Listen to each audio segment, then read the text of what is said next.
예, 그러면 우리가 현대 물리학, 특히 양자역학 파트에서 굉장히 중요한 원리 하나를 배우도록 하겠습니다. 여러분들, 우리가 원리라고 하면은 사실 법칙보다 더 상위 개념이에요. 우리가 원리라고 하면은 별거 아닌 것 같지만 그거는 사실 법칙보다 상위 개념입니다. 그래서 오늘 제가 얘기하는 이 원리는 양자역학에서 가장 중요한 원리 중에 하나예요. 아시겠죠? 그러니까 우리가 법으로 따지면은 헌법에 대응하는 거예요. 가장 기본이 되는 헌법에 대응하는 거예요. 나머지 법률들은 다 헌법하고 잘 맞아떨어져야 되는, 그렇죠? 하위 법이 되는 거죠. 그렇죠? 예. 이게 원리가 있고 그거보다 낮은 단계가 법칙이에요. 아시겠죠? 그럼 원리라는 거니까 이게 굉장히 중요한 의미를 갖는 것이라는 것을 아실 수가 있을 거예요. 불확정성 원리에 대해서 우리 같이 이야기를 해보도록 하겠습니다. 고전역학적으로 생각해 보면 말이죠. 우리가 무언가를 측정한다고 했을 때 길이를 측정한다, 시간을 측정한다, 속력을 측정한다 이런 것들을 했을 때 엄청나게 정확하게 우리가 그것을 측정할 수가 있어요. 그렇죠? 정확한 값을 아는 것이 하나도 어려운 것이 없단 말이죠. 알겠죠? 그런데 우리가 1927년도에 흥미로운 실험을 했다고 그랬죠. 데이비슨하고 걸모가 실험을 했던 그 1927년도에 어떤 일이 있었냐면 하이젠베르크가 아주 재미난 생각을 했어요. 이 독일의 과학자인데요. 이 사람이 어떤 생각을 했냐면 과연 아주 작은 세상에서 입자가 움직이고 있을 때 그 입자의 속력과 위치 사이의 관계를 어떻게 생각할 수 있느냐, 어떻게 측정할 수 있느냐에 대해서 생각을 했어요. 그러면 우리가 이제 이것을 속력이라고 생각하지 말고 좀 더 나아가서 속도, 더 나아가서 운동량이라고 해봅시다. 그러면은 운동량 P하고, 그죠?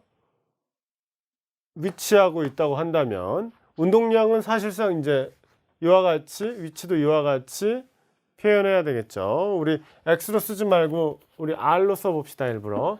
자, 어떤 입자의 위치가 R이라고 있다고 쳐봐요. 그러면 R이라는 것은 사실은 3차원 벡터죠. 그러니까 얘는 이와 같이 쓸 수 있는 거예요. X, Y, Z 이렇게 순서성 형태로 쓸 수가 있겠죠. 그럼 P는 어떻게 되겠어요? P는 당연히 P에도 X 성분, Y 성분, Z 성분이 있겠죠. 그렇죠? 이렇게 3차원적일 거란 말이에요.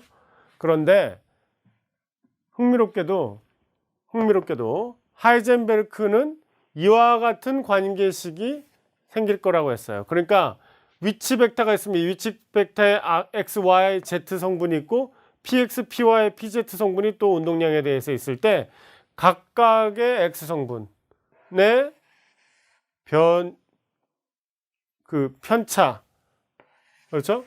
이것들이 바로 얼마나 정밀하냐를 나타내는 것이겠죠. 그러면 여러분들이 쉽게 생각하면 뭐냐면 한 반 학생들의 100m 달리기 결과가 있겠죠. 100m를 몇 초에 달리느냐 하는 게 있을 텐데 그것들 가지고 우리가 평균이 얼마냐, 그 반의 평균은 얼마냐, 그죠? 그리고 표준 편차는 얼마냐 이런 걸 이제 계산할 수 있을 거예요. 그러면 이 델타 값이 통계적으로 얼른 생각할 때는 뭐에 제일 쉽게 접근할 수 있냐면 표준 편차로 생각할 수 있겠죠. 그렇죠? 그러면 내가 여러 번 어떤 위치를 측정할 때 실제하고, 그죠? 그 오차하고의 상관관계 같은 것들을 이제 볼 때 표준 편차로 볼 수가 있을 거예요. 그래서 PX에 대한 어떤 표준 편차, X에 대한 표준 편차가 있으면 그거 두 개의 곱이 뭐보다 반드시 크거나 같냐면 2분의 H 바보다 크거나 같다는 거예요. 여기 H는 지금 봤었는데, 여러분 플랑크 상수 봤었는데 H 바는 처음 보죠. H 바는 도대체 뭐야 이거? 여기다가 이렇게 쭉 그었단 말이에요. H 바는 뭐냐 하면은 H를 2파이로 나눈 값입니다. 아시겠죠? 그러니까 이 얘기는 결국은 뭐예요? 4파이분의 h란 얘기예요. 아시겠죠? 그래서 이 두 값의 곱은 반드시 4파이분의 h보다 크거나 같아야 한다 그거예요. 그러면 x방향에 대해서만 그런 관계가 성립하느냐? 그게 아니라 각각 y방향, z방향에 대해서도 동일한 결과가 생긴다 하는 거예요. 그러면 제가 다시 한번 강조하지만 이런 건 없어요.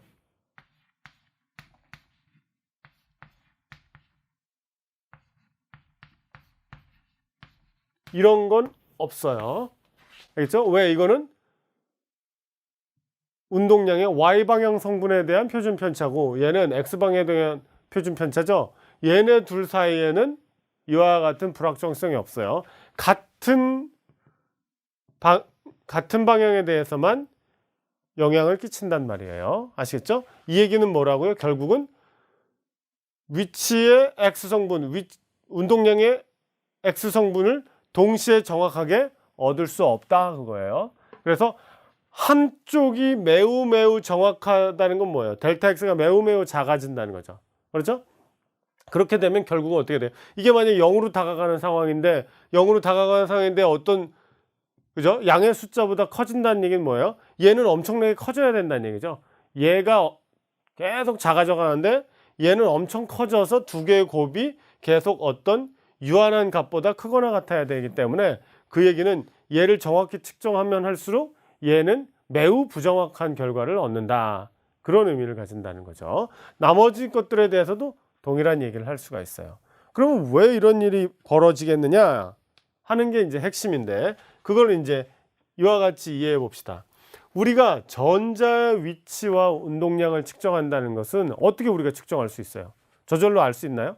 우리가 자를 대지 않고 길이를 측정할 수 있어요? 몸무게를 측정할 때 저울에 올라가야지만 몸무게를 측정할 수 있죠. 그죠? 측정 도구가 있어야 된단 말이에요. 그러면 아주 작은 세상에서 우리가 믿을 수 있는 측정 도구는 뭐냐라는 걸 생각할 수 있죠. 사실 특수상대성 이론에서부터 나왔지만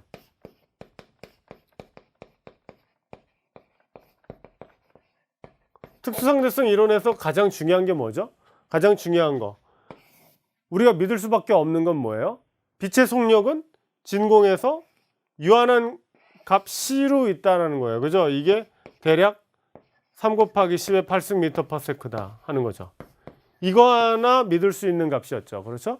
예. 사실 우리가 믿을 수 있는 녀석은 빛밖에 없어요. 물리학에서 사실은. 다른 것들은 믿기가 어려운데 빛만 믿을 수 있어요. 특히 빛의 속력이 이와 같다는 것을 믿을 수 있단 말이에요. 우리가 물리학에서 측정을 할 때 가장 많이 사용하는 도구가 바로 빛입니다. 빛을 이용해서 전자나 그 밖에 여러 가지들을 측정을 하는데 그러면 전자의 위치를 측정할 수 있으려면 좀 전에 얘기한 것이 위치, 길이 이런 걸 측정할 때는 뭘 써요? 자를 쓰죠. 그죠? 자를 쓰는데 빛을 자로 쓴다는 거예요.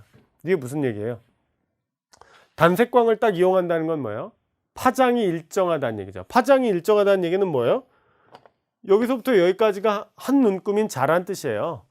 무슨 뜻인지 아시겠죠? 이렇게 해서 사인 웨이브 같이 돼 있으면 여기서부터 이게 다 자의 눈금이나 마찬가지인 거죠.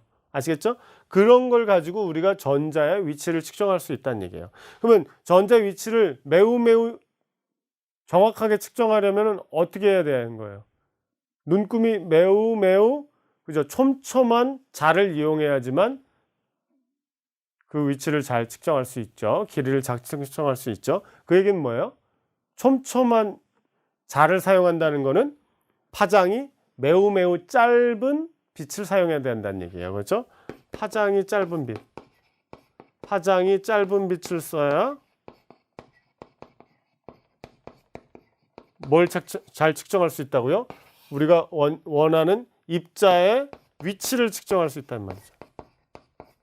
위치를 매우 정확하게 측정할 수 있다는 얘기죠. 근데 여기서 이제 또 문제가 생겨요. 왜냐? 양자역학적으로 플랑크와 아인슈타인이 얘기했던 거 마찬가지로 빛의 에너지는 뭐에 비례한다?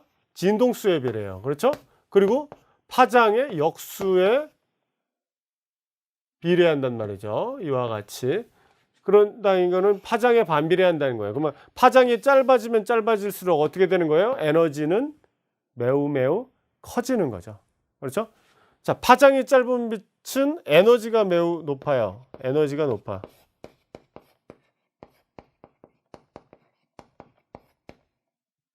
그렇죠? 운동량도 매우 크죠.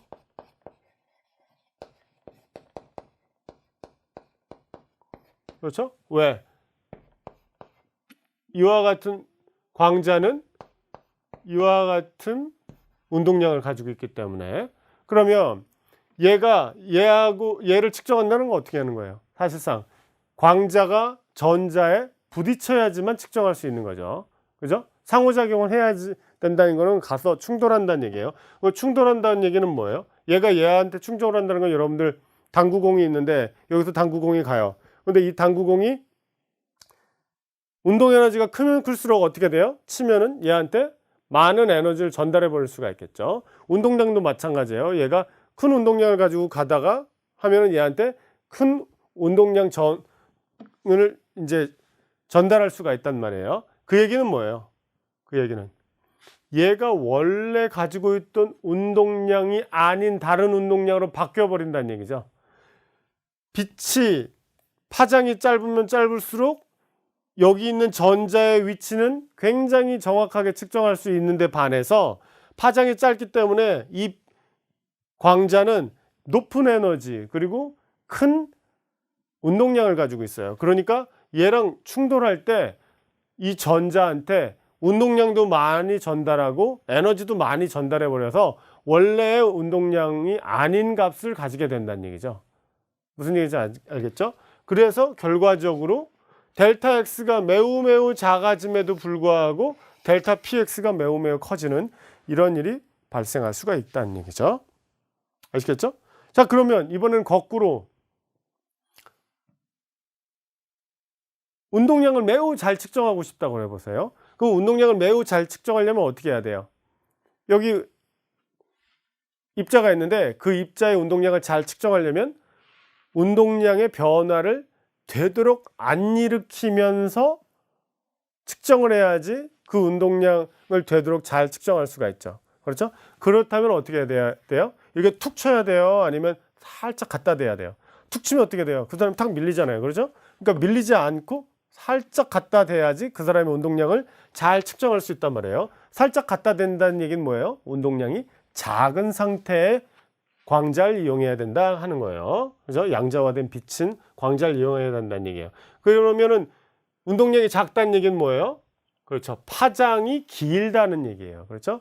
파장이 길어야 작은 운동량을 가진 광자가 되고 작은 운동량을 가진 광자여야지만 전자의 원래 운동량에서 크게 벗어나지 않게 측정을 할 수 있다는 얘기죠. 그런데 이제 문제가 생기죠. 파장이 길어야 작은 운동량을 가진 광자가 된다고 그랬는데 그러면 파장이 길어버리면 어떻게 돼요? 이제 눈금이 그죠? 간격이 커져 버리네요. 그렇죠? 눈금의 간격이 커져 버리니까 어떻게 되는 거예요? 눈금 간격이 커져 버리니까 위치를 측정할 때 길이를 측정할 때 그만큼 정밀도가 높아져요? 낮아져요? 정밀도가 낮아지죠? 그렇죠? 아하, 이번에는 델타 PX를 매우 매우 줄이려고 노력을 했더니 델타 X가 커져버리는 그런 상황이 벌어진다는 것을 알 수가 있겠네요. 그렇죠? 자, 그래서 하이젠베르크가 생각했던 기법이 바로 이겁니다. 광자라는 것이 가지는 특성, 이와 같은 수학적인 특성을 가진다는 것을 플랑크와 아인슈타인이 이제 보였으니까 플랑크가 이 공식을 가지고 해가지고 흑체 복사 곡선이 아주 잘 맞게 되는 공식을 찾아냈었잖아요. 그렇죠? 또 아인슈타인도 광전 효과를 설명할 때 바로 E는 HF 또는 람다분의 HC를 이용해 가지고 했더니 아주 잘 맞는 이론적 설명을 했잖아요. 그렇죠? 그러니까 광자는 이 공식을 가지고 설명할 수 있는 에너지하고 운동량을 갖고 있단 말이에요. 그와 같은 녀석이 전자한테 다가가서 충돌을 하게 되면 그렇죠? 파장이 길면 길수록 운동량은 잘 측정하게 해줄 수 있을지언정 위치를 측정하는 데는 정밀성이 떨어지고, 거꾸로 파장이 짧으면 짧을수록 전자의 위치를 측정하는 데에는 크게 기여할 수 있어요. 정밀도가 높게 위치를 측정할 수 있지만 에너지가 너무 크고 운동량이 너무 크기 때문에 전자의 운동량을 많이 변화시켜 버리는 일이 벌어져서 전자의 원래 운동량을 알아내는 데는 마땅하지 않다 하는 거죠. 그렇죠?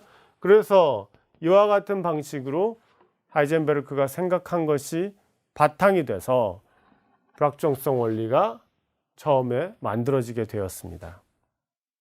그런데 곰곰이 생각해 보면 위치에 대해서 그 켤레가, 그죠? 단짝으로 다니는 것이 운동량의 관계가 있다고 한다면, 그러면 위치가 아니라 시간에 대해서는 어떤 관계가 있겠느냐 생각해 봤더니 이와 같은 관계가 성립한다 하는 것을 알게 된 거죠.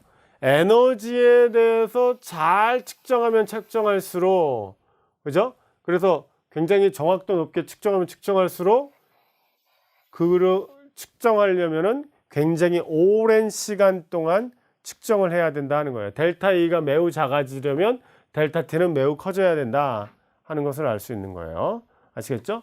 그러면 이번에는 델타 T가 매우 짧게 되게 하면 할수록 그만큼 에너지에 대해서는, 그죠?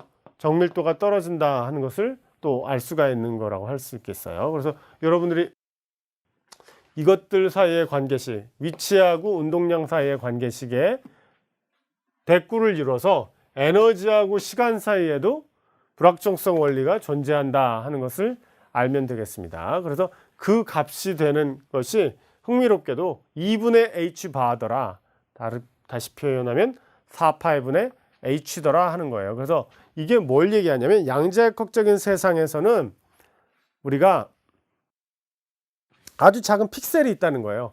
무한히 작은 픽셀은 존재할 수 없고 가장 작은 단위의 픽셀이, 그죠? 뭐에 대응하느냐? 바로